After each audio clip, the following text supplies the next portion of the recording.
Kiper Arsenal gak ada apa-apanya. Legenda Man United justru puji kiper Manchester City.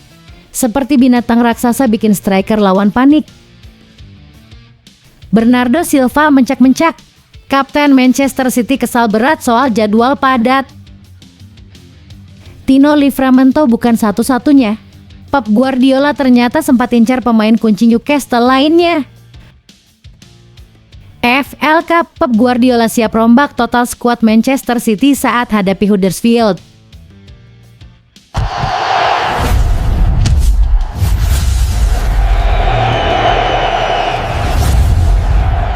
Yuk, buat kamu yang ngaku fans Manchester City sejati, wajib banget untuk subscribe channel ini dulu ya. Terima kasih, semoga kita juara. Kiper Arsenal gak ada apa-apanya. Legenda Man United justru puji kiper Manchester City.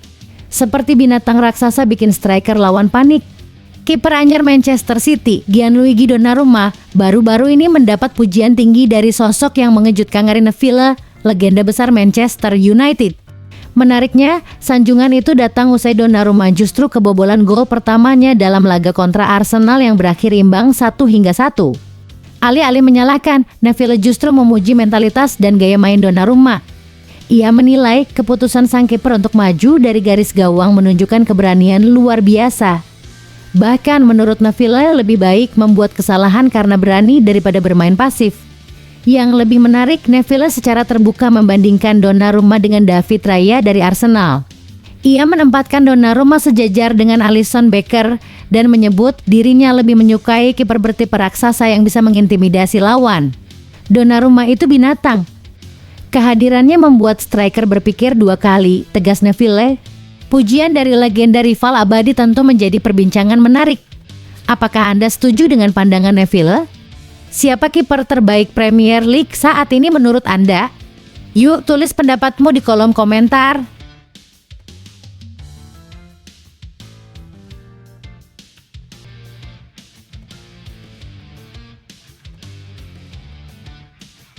Bernardo Silva mencak-mencak. Kapten Manchester City kesal berat soal jadwal padat. Kapten Manchester City, Bernardo Silva, melontarkan kritik tajam terhadap penyusunan jadwal kompetisi sepak bola yang dinilainya tak manusiawi. Ia menyebut jadwal padat seperti yang dialami timnya tidak menghormati kondisi fisik pemain dan jelas merugikan. Kekecewaan Silva mencuat usai City hanya bermain imbang 1-1 melawan Arsenal di Emirates.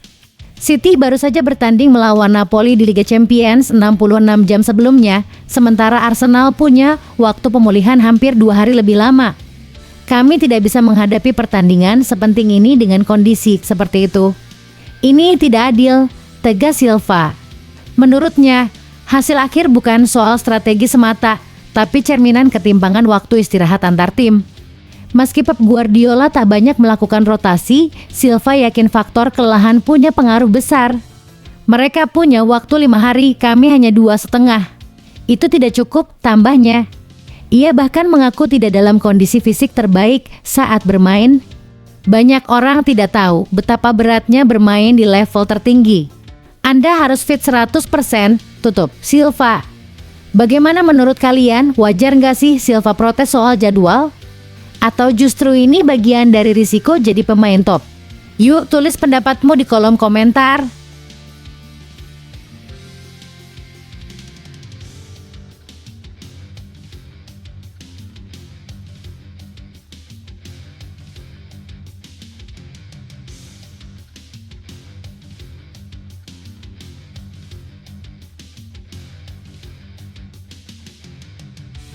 Tino Livramento bukan satu-satunya. Pep Guardiola ternyata sempat incar pemain kunci Newcastle lainnya. Bukan cuma Tino Livramento yang masuk radar Pep Guardiola di bursa transfer musim panas 2025. Manchester City ternyata juga sempat melirik Bruno Guimaraes, gelandang andalan Newcastle United. Namun, semua pendekatan langsung dimentahkan oleh pihak Newcastle yang tegas menolak melepas pemain kunci mereka. Livramento memang sedang naik daun.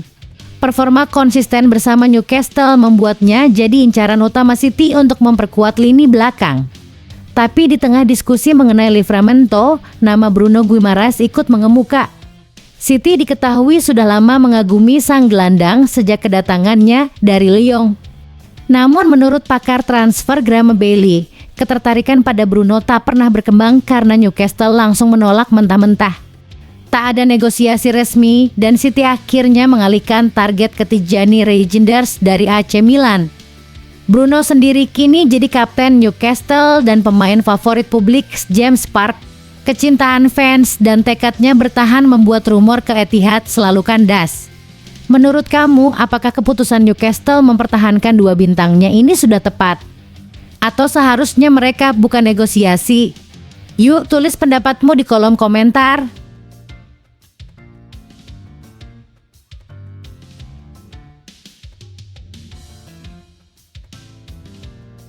FL Cup, Pep Guardiola siap rombak total skuad Manchester City saat hadapi Huddersfield.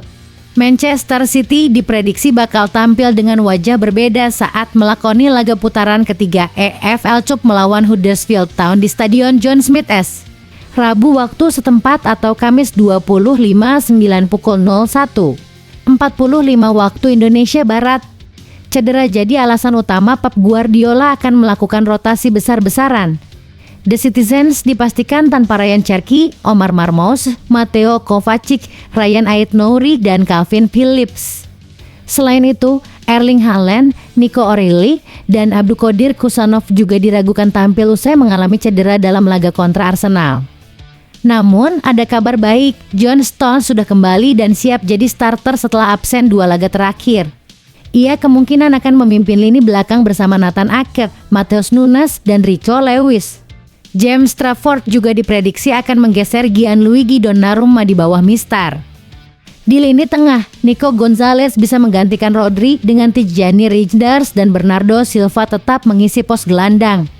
Untuk lini serang, Savinho dan Oscar Bowe berpeluang tampil sejak awal, sementara Phil Foden bisa diplot sebagai false nine karena Haaland dikabarkan belum fit sepenuhnya. Bagaimana menurut kamu, apakah rotasi besar ini cukup untuk amankan kemenangan? Atau justru berisiko? Tulis prediksimu di kolom komentar, yuk!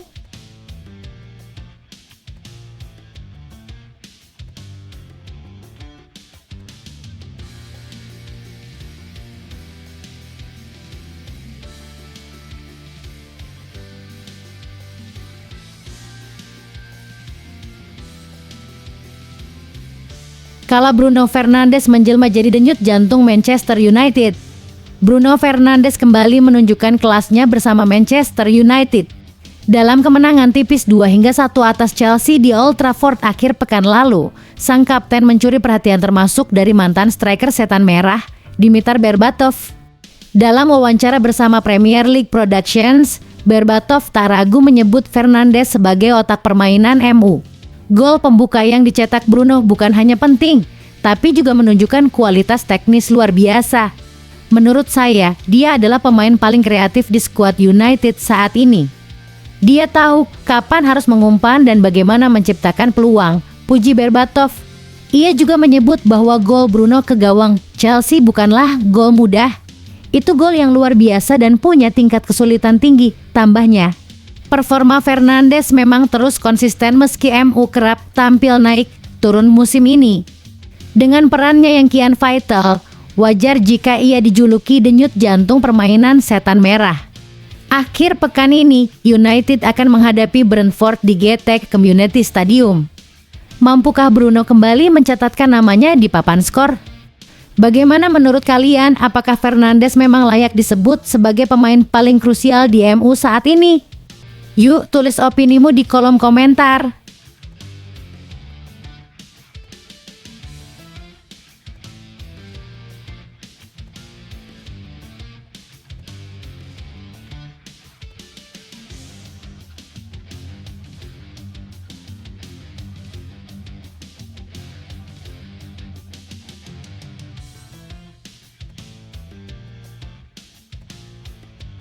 Chelsea terserak di posisi 6, Enzo Maresca akui Liverpool terlalu tangguh.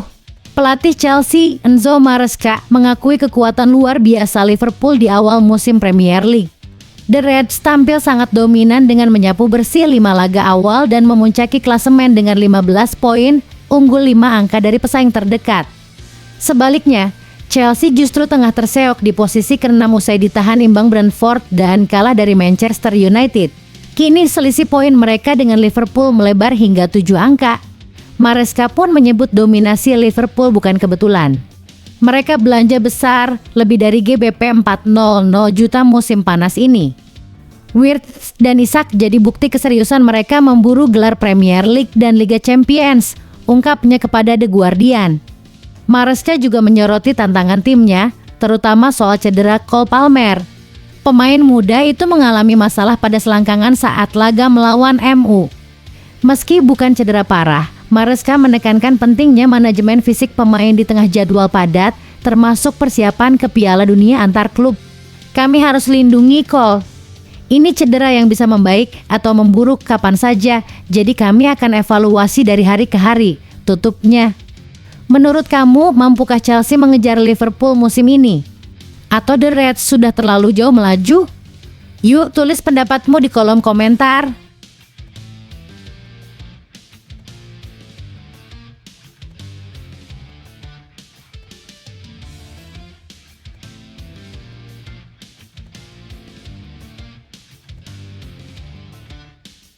Gabriel Martinelli dan Leandro Trossard jadi penyelamat Arsenal.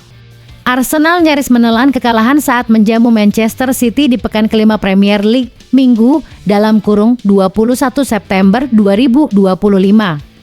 Namun, gol telat Gabriel Martinelli menyelamatkan The Gunners dan memastikan skor akhir 1-1. Meski kerap memulai laga dari bangku cadangan, Martinelli sekali lagi membuktikan dirinya tetap jadi senjata rahasia Mikel Arteta. Masuk menit ke-80 menggantikan Jurrien Timber, Martinelli hanya butuh beberapa menit untuk mencetak gol indah hasil umpan Eberechi Eze. Hasil imbang ini membuat Arsenal tetap bertahan di posisi kedua klasemen, terpaut 5 poin dari Liverpool di puncak. Meski jam bermainnya berkurang usai kedatangan pemain baru senilai 258 juta, Martinelli tetap tampil solid. Sebelumnya, ia juga mencetak gol dan memberi assist untuk Leandro Trossard dalam kemenangan 2-0 atas Athletic Bilbao di Liga Champions. Trossard sendiri juga membuktikan diri sebagai pemain yang bisa diandalkan meski tak selalu starter. Ia menolak tawaran dari AS Roma dan Dortmund dan membayar kepercayaan Arteta dengan performa impresif termasuk saat turun sebagai starter melawan City. Menurut kamu, apakah Martinelli dan Trossard layak mendapat menit bermain lebih banyak? Atau rotasi Arteta sudah tepat? Yuk sampaikan pendapatmu di kolom komentar.